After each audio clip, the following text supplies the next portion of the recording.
안녕하세요. 저는 방송국에서 연기 일을 하고 있는 박현정 집사입니다. 반갑습니다. 무엇보다 제가 이렇게 한참 예쁠 때 사진을 픽해 주셔서 너무나 감사드립니다.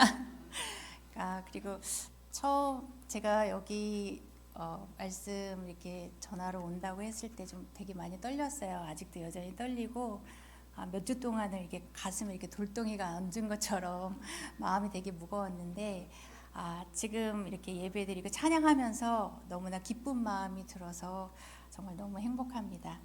저는 아시는 분들도 있고 뭐 모르시는 분들도 계시겠지만 저한테는 어린 시절 이제 먼저 얘기를 드릴게요. 첫 번째로 이제 저의 어린 시절은 저는 충주라는 아주 작은 시골 마을에서 태어났어요. 저희는 3남매였고요. 저희 언니, 오빠, 저 이렇게 제가 막내였는데 저의 어린 시절은 혼돈과 공허와 흑암이었습니다. 그래서 일단은 말씀 창세기 1장 2절 말씀을 다 같이 읽고 말씀을 드리겠습니다. 시작. 땅이 혼돈하고 공허하며 흑암이 깊음이 있고 하나님의 영은 수면 위에 운행하시니라. 저의 어린 시절은 말씀처럼 아주 혼돈과 공허와 흑암 가운데 있었습니다. 제 첫 번째 기억은 엄마 턱 밑에 앉아서 눈물을 닦아주었던 그 기억이 저의 어린 시절의 첫 번째 기억이에요. 그때 당시 제가 한 5, 6살쯤 되었을 것 같아요. 저의 어린 시절은 늘 부모님이 많이 다투셨어요. 이해되지 않았어요. 어린 시절에 도대체 왜 싸우는지 이해가 되지 않았고 저는 매일 밤마다 부모님의 그 전쟁 같은 그 싸움 소리를 들어야 했고 그래서 늘 저희 3남매는 한 4시, 5시 그러니까 밤이 오는 게 늘 두려웠어요. 밤마다 싸우셨으니까. 근데 낮이 되면은 아침이 되면 또 그 전쟁이 끝나고 다시 또 새로운 날이 시작이 됐었거든요. 그래서 어린 시절부터 늘 나는 왜 이렇게 살아야 되는지 우리 부모님은 왜 싸우는지 도저히 이해가 되지 않았어요. 저희들은 뭐 그때는 하나님도 몰랐었고 저희 집은 그냥 불교 집안이었었고 그래서 어린 시절이 늘 이렇게 어둡고 그리고 무섭고 그런 혼돈 가운데 있었습니다. 흑암 가운데 있었어요. 그래서 저는 날이 밝으면 제가 이제 학교를 초등학생 때부터 학교를 일찍 갔어요. 빨리 집을 벗어나고 싶었고 그래서 일찍 학교에 가서 항상 제일 먼저 문을 열고 들어갔었어요. 학교에. 그래서 학교에서는 저를 이제 늘 성실한 학생으로 그렇게 인정을 받으면서 지냈습니다. 어린 시절이 이해되지 않았고 그리고 커가면서 저는 저의 삶을 도대체 어떻게 살아야 될지 이렇게 인도해 주는 그런 어른이나 그런 분들이 없었어요. 오히려 학교 생활에서 이제 선생님들과 친구들이 많이 인정을 해줬고 또 성실하게 잘 공부할 수 있도록 많이 도와주셨습니다. 이런 저희 어린 그 시절 때부터 부모님들의 그런 입장이나 이런 것들이 이해가 되지 않았기 때문에 저의 인생의 목표가 행복한 가정이었어요. 그래서 저는 그 행복한 가정을 이루기 위해서 부단히 애를 썼던 것 같아요. 엄마는 저희들을 그렇게 많이 연약하셨기 때문에 돌봐주시지 못했고 스스로 알아서 클 수밖에 없었던 환경이었습니다. 그래서 저희 3남매는 정말 성실하게 잘 컸습니다. 그래서 대학을 들어갔을 때 저는 이제 집에서 독립을 하게 됐고 그리고 또 대학교 3학년 때 취업하려고 이제 방송국에 들어오게 됐습니다. 방송국에 들어와서 일을 하다가 또 전 남편을 만나서 저는 배우로서 성공하는 것보다 행복한 가정이 목표였기 때문에 일찍 결혼을 했습니다. 또다시 빛이라고 생각했는데 결혼을 통해서 빛 가운데로 갔을 거라고 생각했는데 다시 암흑이 또 시작되더라고요. 그런데 제가 아무리 애를 써도 뭐 고등학교 시험, 대학교 시험, 방송국 시험 최선을 다해서 열심히 성실하게 잘했기 때문에 제가 열심히 노력한 만큼 성과가 있었어요. 그래서 어렵지 않았거든요. 그런데 결혼 생활은 제가 아무리 애를 써도 제 마음대로 제 계획대로 되지가 않는 거예요. 그래서 도대체 이게 뭘까? 내가 열심히 했는데 왜 이렇게 결혼은 내 생각대로 되지 않을까? 다시금 제가 암흑 가운데 있을 때 이혼 사건을 통해서 하나님께서 다시 빛 가운데로 불러주셨습니다. 저는 아는 지인분을 통해서 교회 공동체로 인도가 됐어요. 그래서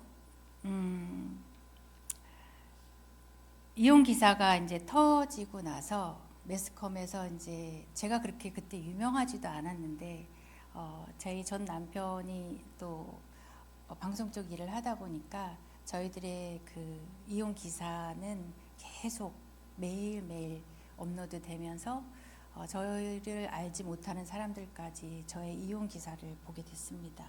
저는 도저히 해석되지 않는 이 사건들을 어떻게 해결해야 될지를 몰랐어요. 그래서 절망 가운데 있었고 그냥 제 삶이 끝났다고 생각했습니다.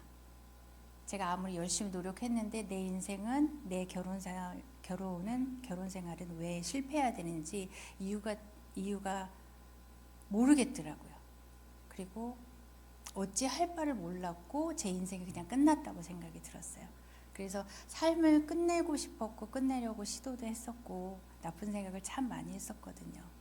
그런데 그럴 때마다 또 지인들을 통해서 하나님이 저를 만나주시고 공동체를 불러주셨습니다. 저의 상태는 제가 처음 교회를 갔을 때 저의 상태는 생명력이라고는 하나도 없고 물기도 없고 그냥 마른 풀처럼 금방 부서져 버릴 것 같은 그런 상태로 제가 예배로 인도가 되었습니다. 제가 처음 교회를 갔을 때 강당에 계단을 올라가는데 저를 만나 주신 게 바로 이 말씀이었거든요. 마태복음 11장 28절에서 30절 말씀입니다. 같이 한번 읽어볼까요? 수고하고 무거운 짐을 진 사람은 모두 내게로 오너라. 내가 너희를 쉬게 하겠다. 나는 마음이 온유하고 겸손하니 내 멍에를 메고 내게 배워라. 그러면 너희는 마음의 쉼을 얻을 것이다. 내 멍에는 편하고 내 짐은 가볍다. 저는 그 당시 쉬고 싶었어요. 인생을 끝내고 싶었고 그냥 딱 죽고 싶었어요. 그러면 좀 편할 것 같았어요. 하루하루 이렇게 숨을 쉬고 사는 게 지옥 같았거든요. 살 수가 없더라고요. 사람들의 그런 시선과 또 가십과 또 그들의 말들과 또 내 인생이 그냥 실패하고 끝났다는 그 절망감 때문에 하루도 살 수가 없었습니다. 그래서 정말 쉬고 싶다는 생각이 정말 많았는데 이 찬양으로 하나님께서 저를 만나 주셨습니다. 제가 그 첫 예배 계단을 올라가는데 수고하고 무거운 짐진 자들아 다 내게로 오라 찬양으로 저를 이렇게 안아주시는 듯한 느낌을 많이 받았어요. 그때부터 하나님께서 저를 빛 가운데로 인도를 해주셔서 그 무거운 짐을 하나씩 내려놓게 해주셨습니다. 저는 공동체 안에서 또 하나님께서 저를 양육해 가시는 것을 느낄 수 있었습니다. 저를 이제 광야로 이제 인도를 해주시는데 나를 지으신 목적이 분명히 있으시다고 하셨어요. 하나님이 태초 전부터 저를 계획하시고 그리고 저를 지으시고 인도하시고 그러니까 계획이 있으신다고 했는데 도대체 나는 그럼 어떻게 나는 어떤 목적을 가지고 하나님께서 나를 만드셨을까를 늘 생각을 하게 됐는데 말씀을 통해서 또 그 이유를 알게 됐습니다. 이사야 43장 21절 말씀 같이 보겠습니다. 이 백성은 내가 나를 위하여 지었나니 나를 찬송하게 하려 함이니라. 하나님께서 나를 지으신 목적이 하나님을 예배하고 찬송하라고 나를 만드셨구나. 제가 예배를 그때 정말 지옥 가운데 있고 어둠 가운데 있을 때 가장 기뻤던 거는 하나님이라는 존재 자체도 몰랐고 성경에 아무것도 몰랐을 때였는데 예배를 갈 때마다 하나님께서 저를 만나주시고 안아주시고 말씀을 알지도 못했는데 말씀이 들리는 은혜를 허락해 주셨어요. 그래서 말씀이 성경을 아무것도 몰랐지만 말씀을 들을 때마다 현정아 이거는 이래서 이런 거야. 이런 거야. 저한테 속삭여 주시는 것처럼 제가 이해할 수 있게끔 말씀을 해주시더라고요. 그게 들리는 은혜를 허락해 주셔서 제가 예배를 또 배우기 시작을 한 거예요. 그래서 매일매일 큐티를 드리고 큐티 예배를 드리고 또 수요 예배를 가고 목요일 목장 예배, 금요일 철야 예배, 금요 예배를 가고 주일 예배를 드리면서 하나님께서 진짜 하루하루 한 걸음 한 걸음 저한테 말씀으로 속삭여 주시는 걸 제가 느꼈습니다. 저는 그때는 제가 그냥 피해자라고만 생각을 했어요. 제가 전 남편은 저한테는 가해자였고 저는 그냥 피해자라고만 생각을 했거든요. 근데 말씀을 통해서 하나님께서 이 세상에 오신 이유가 의인을 부르러 온 것이 아니라 죄인을 부르러 오셨다는 그 말씀이 저는 제가 죄인이라는 것을 말씀을 통해서 처음 알게 됐습니다. 저는 제가 죄인인지도 몰랐고 제가 죄 가운데 있는지도 몰랐고 교회 다니는 분들이나 예수님을 믿는 사람들을 제가 저주하고 핍박했던 자였어요. 제가 하나님 자리에 앉아 있었어요. 그 사람들은 정말 의지가 없고 나약한 사람들이라고만 생각했어요. 하나님한테 의지하는 사람들을. 그랬던 저를 제가 정말 하나님 자리에 있었던 죄인이라는 걸 알게 해주셨고 그리고 제가 원하는 결혼상에 제가 원하는 남편 가치관에 남편상에 전 남편을 끼워 맞추려고 했었던 누구보다도 그 사람을 원망하고 미워하고 정죄했던 죄인이었다는 것을 알게 해주셨습니다. 그래서 제가 가해자인 동시에 피해자였다는 거, 피해자인 동시에 나도 그 사람한테 가해자였다는 것을 알게 됐어요. 저는 전 남편이 도대체 이해가 되지 않았어요. 분명히 제가 정말 사랑해서 정말 그 사람을 선택해서 모든 사람들의 만류에도 불구하고 결혼을 했는데 도대체 이 남자를 이해를 할 수가 없더라고요. 그 사람은 안 괴롭겠냐고요. 전 남편은 저에 대해서 그런 마음이 안 들었겠냐고요. 그런데도 저는 그게 보이질 않았어요. 그냥 내가 원하는 대로 그 사람한테 요구했고 또 따라주지 않았을 때는 그 사람을 미워하고 정죄하고 그런 악순환의 반복이었던 것 같아요. 말씀을 통해서 제가 그렇게 살았다는 것을 알게 해주셨고 또 저 또한 그리고 그 사람 또한 같은 죄인이라는 것을 알게 되었습니다.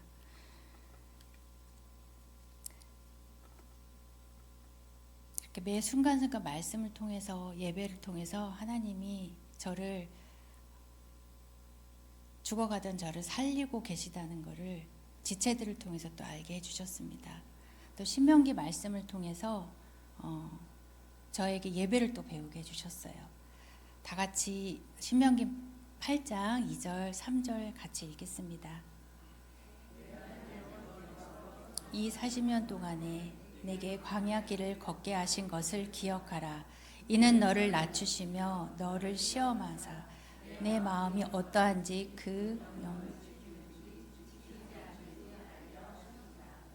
너를 낮추시며 너를 줄이게 하시며 또 너도 알지 못하며 내 조상들도 알지 못하던 만나를 내게 먹이신 것은 사람이 떡으로만 사는 것이 아니요 여호와의 입에서 나오는 모든 말씀으로 사는 줄을 내게 알게 하심이라.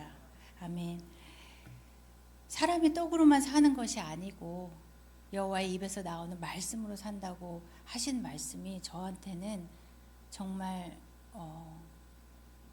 뒤에서 뭔가가 저를 딱 때리는 듯한 그런 느낌의 말씀이었어요. 제가 여태까지 하나님이 만나 주시기 전까지의 삶은 내가 최선을 다해서 열심히 살고 그러면 무언가 다 할 수 있다고 생각했는데 제 생각과 제 뜻대로 되지 않는 결혼 생활을 통해서 제 힘으로 할 수 있는 것이 정말 아무것도 없다는 것을 알게 해주셨습니다. 하나님은 공동체를 통해서 저를 단련시키시고 시험해 주셨어요.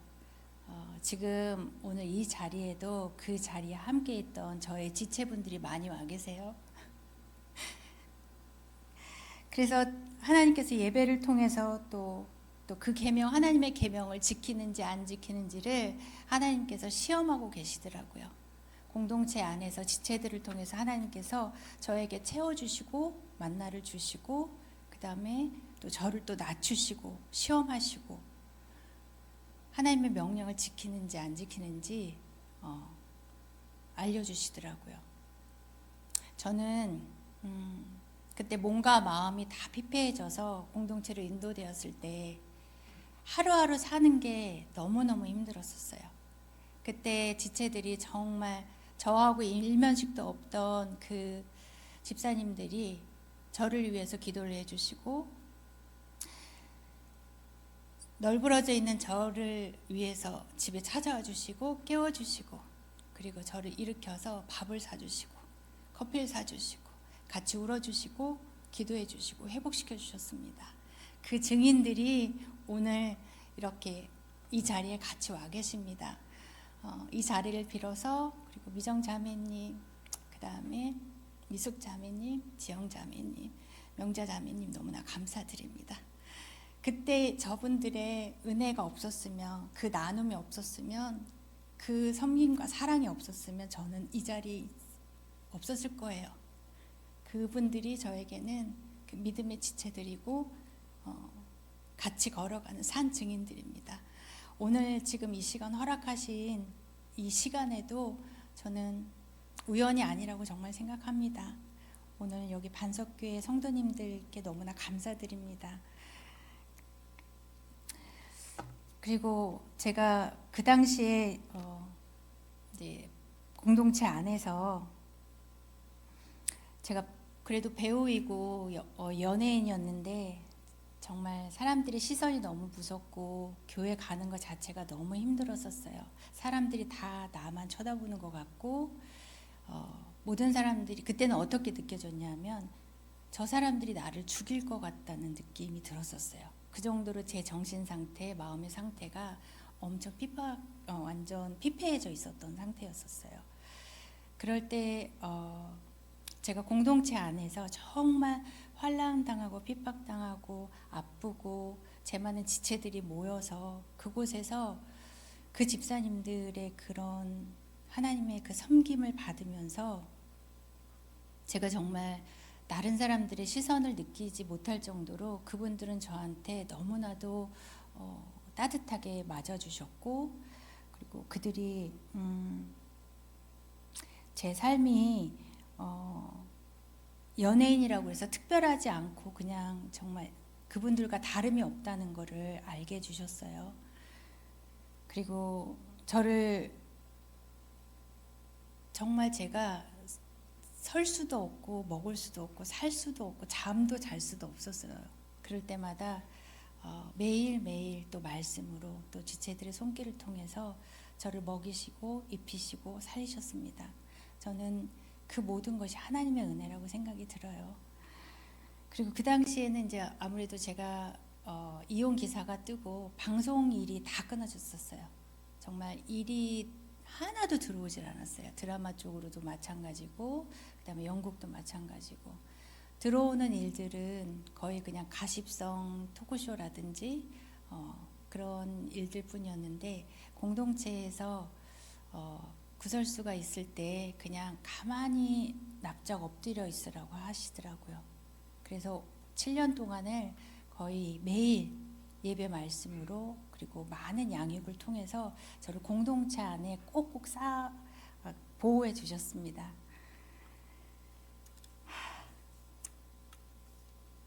일이 없고 경제력이 없다 보니까 공동체 안에서 지체들의 섬김으로 매일매일 주시는 만나를 먹으면서 제가 살 수 있었습니다. 그러면서 입에서 하나님의 그러니까 저희들이 그 말씀처럼 하나님의 말씀으로 산다고 하시는 그 말씀처럼 매일매일 말씀을 통해서 저를 살리시고 또 오늘 또 무슨 말씀을 하실까 늘 기대를 하면서 예배를 다녔던 기억이 있어요. 너무 힘들어서 울면서 기도하면서 하나님 살려주세요 하면서 제가 운전을 하면서 갔던 기억들이 있습니다. 그렇게 예배를 사수하면서 하나님이 저를 살려주셨습니다. 모세가 모압 평지에서 광야 2세대들한테 정말 피토하듯이 그 잔소리를 하잖아요. 그것처럼 제가 예배 말씀 안에서 목장 지체들의 끊임없는 권면과 잔소리와 그 사랑으로 오늘 제가 이렇게 살아 있습니다. 자, 호세아 말씀 2장 14절 15절 같이 보겠습니다.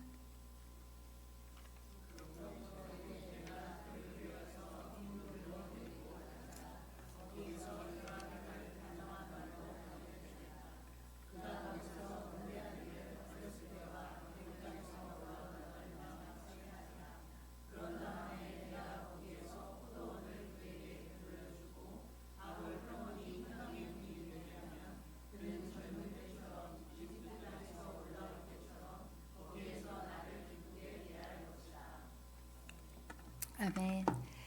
당시 제가 방송에 거의 없었기 때문에 단역이나 조연으로 가끔씩 이렇게 방송을 출연하다가 모든 교회 양육을 거의 다 마칠 한 7년쯤 지났을 때 아침 드라마 꽃피어라 달수나로 하나님께서 저를 다시 주인공 역할로 불러주셨습니다.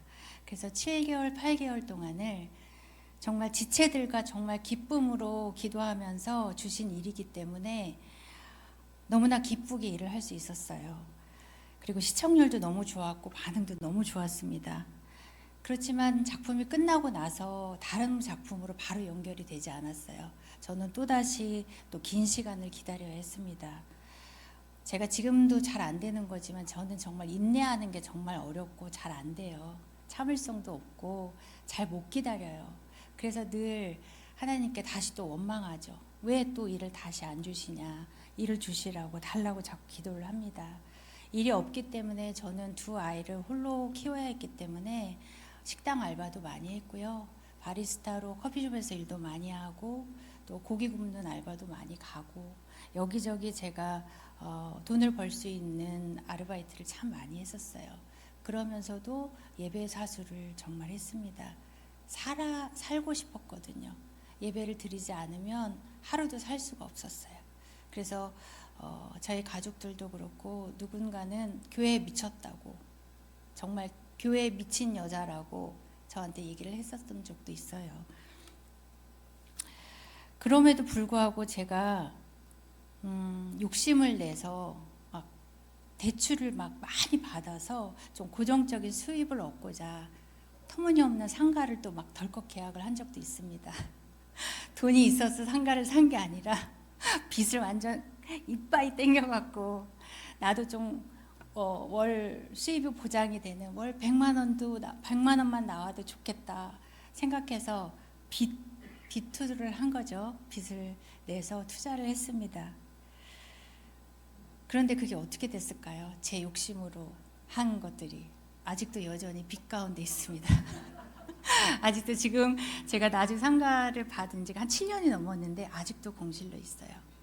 그때 처음에는 제가 몰랐어요. 이게 하나님이 인도해 주실 거라고 생각했고 그렇게 제가 합리화를 했죠. 저의 욕심으로 한 건데. 근데 하나님은 절대 속지 않으시잖아요. 마음의 중심을 보시기 때문에 아직도 여전히 공실로 있습니다. 아직 때가 안 됐나 봐요.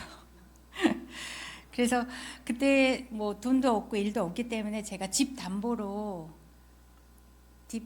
아이들과 생활을 했거든요. 그러니까 그래서 그 대출의 이자는 계속 늘어가고 나주 상가는 팔리지 않고 계속 대출금을 갚아야 되는 상황이고 정말 너무 힘들었었어요. 하나님이 불러주셔서 예배 이렇게 7년 동안 사수하고 하면 좀 뭔가 이렇게 짠하고 해결되어지는 것들이 있어야 되는데 그 밝은 빛이 아니라 아주 빚이 아주 더 많아진 거죠. 그래서 제가 너무 낙심이 되는 거예요. 그래서 도저히 안 되겠다 싶어서 이제 살고 있는 집을 좀 정리를 해서 빚을 정리해야 되겠다. 이게 빚에 대한 이자를 내는 게 너무 무거워서 정리를 해야 되겠다 결단을 했어요. 집을 좀 팔아서 좀 작은 데로 옮겨야 되겠다. 그러면 집이 팔린 다음에 다른 곳을 구해야 되잖아요. 근데 저는 다른 곳을 먼저 구해놓고 집을 이제 내놓은 거죠. 너무 어리석잖아요. 그러니까 제 욕심이 눈이 가려지니까 그게 분간이 안 되는 거예요. 그래서 정말 괜찮은 조건의 작은 집을 먼저 계약을 했어요. 하고 이제 집을 내놨는데 그 당시가 우크라이나 전쟁이 터졌고 저희 나라에서는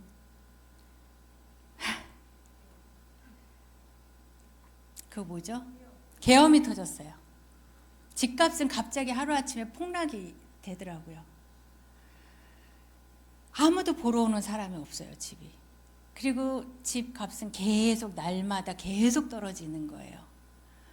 도저히 이거는 앞이 보이질 않는 거예요. 지인분들도 다 걱정을 하는 거예요. 이거 집 도저히 안 팔린다, 너. 팔아봤자 너무 손해다. 진짜 제가 그 날짜가 다가오는데 중도금하고 대출금 완납해야 되는 시기가 한 달 앞으로 다가왔는데 집이 나가질 않고 보러 오는 사람도 없었어요. 제가 정말 피가 바짝바짝 마르는 거예요. 나는 왜 또 이렇게 바보같이 내 욕심으로 물어보지도 않고 나는 왜 이렇게 섣부르게 이렇게 행동을 할까?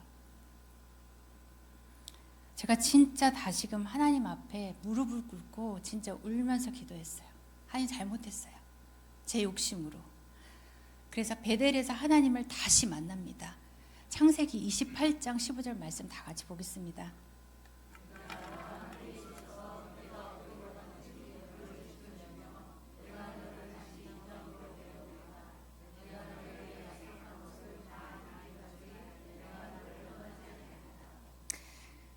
야곱이 하란에서 라헬을 위해서 7년을 하루같이 열심히 일하잖아요. 라헬을 얻기 위해서. 그랬던 것처럼 저도 공동체 안에서 정말 예배 드리면서 제 열심을 정말 냈어요. 1:1 양육하고 양육교사 훈련받고 중보기도 학교 또 이수하고 예목 훈련 1, 2 다 받고 쉬지 않고 예배 사수하고 7년을 하루같이 내가 이렇게 섬겼는데 저한테 남아있는 거는 텅 빈 통장과 빚투성이었던 거예요. 집을 줄여서 빚을 갚아야 되는데 나는 왜 이렇게 또 바보같이 똑같은 실수를 또 이렇게 하고 이렇게 할까? 다시 기도의 자리를 들어가서 다시 하나님 제발 저를 다시 건져달라고 창세기 32장 11절 말씀 아버지 다시 한번 읽겠습니다. 부디 저의 에서의 손에서 저를 건져 주십시오. 형이 와서 저를 치고 아내들과 자식들까지 죽일까 두렵습니다. 전 너무 두려웠었어요. 대출금 완납해야 되는 시기는 다가오는데 계엄이 터져서 집값은 계속 떨어지고 어떻게 해야 될지를 모르겠는 거예요. 이 빚의 무게가 너무너무 무거운 거예요. 잔금을 치를 날이 한 달 앞으로 다가왔어요. 저는 진짜 밤잠도 잘 수가 없었고 먹을 수도 없었어요. 그때 제가 벼랑 끝에서 진짜 하나님이 만나주셨어요. 어느 날 부동산에서 연락이 왔어요. 집을 사겠다고 하는 사람이 왔다고. 더 헐값에 더 달라고 하는 거예요. 근데 저는 그때 제가 정말 기도 제목을 교회 지체들한테 계속 올렸어요. 그리고 무엇보다 첫 번째로 저의 그 어리석음과 저의 욕심으로 인한 이 모든 일들에 대해서 하나님께 정말 회개했어요. 제가 정말 잘못했다고 용서해 달라고 함께 기도했습니다. 그래서 하나님 절대 그 기도를 저는 들어주셨다고 생각이 들어요. 그래서 무사히 집을 싼 가격에 그래도 작자가 나타났을 때 넘겼습니다. 그래서 저는 일단은 빚을 해결을 하고 그리고 또 지금 작은 집에서 다시금 다시 쓰러져 있는 저의 경제를 다시 읽어가고 있습니다. 하나님께서는 정말 신실하시잖아요. 언약의 하나님이시고 신실하시고, 그리고 저희들한테 약속해 주신 걸 반드시 이루시는 분이라는 걸 저는 믿습니다. 하나님이 정말 저에게 정말 많은 것을 이뤄주셨어요. 벼랑 끝에서 하나님과 다시 씨름해서 하나님께서 저에게 이뤄주신 약속들을 제가 좀 여러분들과 나누고 싶어요. 첫 번째로 어린 시절 저희 부모님들이 도저히 이해가 되지 않았고 늘 원망하고 미워했었거든요. 부모님들의 그 당시 이해되지 않았던 부모님들의 삶이 제가 결혼 생활을 하고 또 부모님 나이가 돼보고 저도 최선을 다해서 결혼 생활을 했는데 제 삶이 이렇게 끝났다는 거에 대해서 이해가 되지 않았는데, 그 당시 그때 우리 엄마 아빠의 삶 또한 그게 그들의 최선이었구나를 알게 됐고요. 그런 힘든 환경 가운데서도 저희 부모님, 저희 엄마가 그 가정을 버리지 않고 저희를 떠나지 않고 잘 키워주신 게 너무가 감사했어요. 그래서 원망하던 마음과 미워했던 마음이 감사하는 마음으로 바뀌어주시게 해주셨습니다. 그리고 일도 주셨고요. 다시금 일할 수 있는 건강도 허락해 주셨고, 그리고 무엇보다 제가 이혼하고 나서 저희 시아버님이 바로 돌아가셨어요. 그리고 그 아버님 돌아가셨을 때 그 장례식장을 저는 솔직히 가고 싶지 않았거든요. 근데 공동체 지체들과 또 저희 가족들이 친구 부모님이 돌아가셔도 문상을 가는 게 사람된 도리다. 현정아, 하물며 자녀들의 할아버지인데 문상을 가는 게 당연하다. 그때 지체들과 그 다음에 저희 가족들이 그 장례식장을 같이 가주셨습니다. 아버님 돌아가시는 것도 뵙고, 그리고 전 시어머님은 참 따뜻하고 좋으신 분이셨어요. 근데 어찌됐든 어머님이 아프시다는 소식을 듣고 제가 이혼하고 나서 전 남편한테 연락을 해서 저 어머님이 너무 보고 싶다고 한번 뵈러 가겠다고 해서 저는 갔습니다. 가서 어머님께 당신 아들과 잘 못 살아서 저로 인해서 어머님 마음 아프게 해드려서 너무너무 죄송하다고 사과드리고, 어머님 다른 것보다 마음 편하게 좀 계셨으면 좋겠다고 사과를 드렸습니다. 그리고 어머님께서 아이들 너무 이쁘게 잘 키워줬다고 감사하다고 또 인사를 해주셨어요. 그리고 나서 어머님한테 또 가겠다고 약속을 했는데 어머님은 그 다음에 돌아가셨어요. 어머님하고 또 그렇게 관계를 회복시켜 주셨고요. 또 전 남편하고는 한 2년 전에 제가 그분을 다시 만날 수 있는 기회가 있었어요. 그래서 제가 다시 연락을 드려서 만날 수 있었는데, 그 전에는 전 남편으로부터 사과의 마디, 그러니까 진심으로 느껴졌던 사과를 받아본 적이 없었어요. 근데 이혼하고 15년 만에 다시 진정한 사과를 받을 수 있었습니다. 그렇다고 재결합하고 싶은 마음은 없습니다. 하지만 그분도 정말 하나님이 만나주셔서 좀 평안한 삶을, 또 구원받는 삶을 살았으면 하는 마음이 있습니다. 늘 무시로 기도 생각날 때마다 기도하고 있고 기도 부탁드립니다. 그리고 가장 감사한 것은 함께 이렇게 하나님의 자녀로 또 구원받고 같이 믿음 생활을 걸어갈 수 있는 좋은 공동체와 지체들을 주셨다는 겁니다. 제 힘으로, 저 혼자만의 힘으로는 절대 갈 수 없는 이 길을 하나님께서는 함께 가라고 저한테 이렇게 동역자들을 붙여주셨습니다. 너무나 감사드립니다. 너무 앞뒤 두서 없이 이렇게 저의 삶을 잠깐이나마 나눴는데요. 저의 나그네 여정은 아직 많이 남아 있습니다. 늘 매 순간순간마다 아직도 여전히 저는 두려워요. 오늘 이렇게 이 자리에 서기 전에도 너무 많이 두려웠고 아직도 많이 부족합니다. 그리고 저는 야곱이 세겜에서 여기가 좋사오냐 하며 땅 짓고 집 짓고 살면서 베델을 잃어버렸던 것처럼 저는 또 조금만 더 환경이 좋아지면 저는 또 잊어버리고 하나님을 또 잊어버리고 또 제 뜻대로 또 실수를 많이 할 거예요. 그럴 때마다 하나님께서 정말 고난이라는 지팡이를 통해서 저를 또 톡톡 건드리면서 현정아 베델로 다시 돌아가자, 다시 같이 가자고 인도해 주실 줄 저는 믿습니다. 야곱의 인생의 결말을 하나님께서 성경에서 다 말씀해 주셨어요. 야곱을 인도해 주셨던 그 하나님이 저와 여러분의 삶 또한 다시금 또 하나님의 계획대로 인도해 주실 줄 믿습니다. 이 자리를 빌어서 제가 여러분들에게 정말 감사드립니다.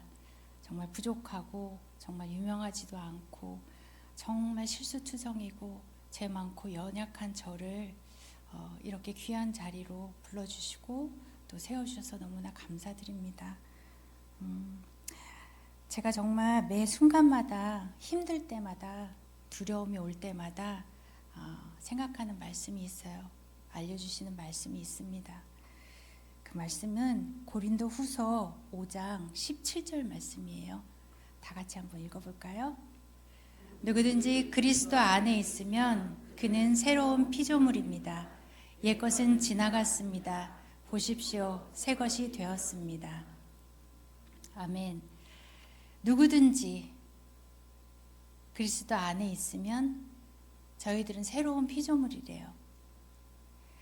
예전에 어찌 되었던, 예전에 무슨 일이 있었던, 내가 어떻게 했던 예전 것은 다 지나갔습니다. 과거는 돌아오지 않습니다. 그냥 잊어버리세요. 저도 잊어버려요. 그리고 그리스도 안에서 새 것이 되었습니다. 지금 이 순간 여러분들 가운데 절망 가운데 있고 힘든 문제 가운데 있거나 건강이 안 좋거나 어떠한 상황 가운데 계셨더라도 예전 것은 다 지나갔습니다. 매 순간순간 저는 힘들 때마다 다시 시작. 하나님 감사해요. 다시 시작할 수 있게 해주셔서 감사해요. 다시 시작. 저희들은 하나님 안에서 늘 새로운 피조물입니다. 감사합니다.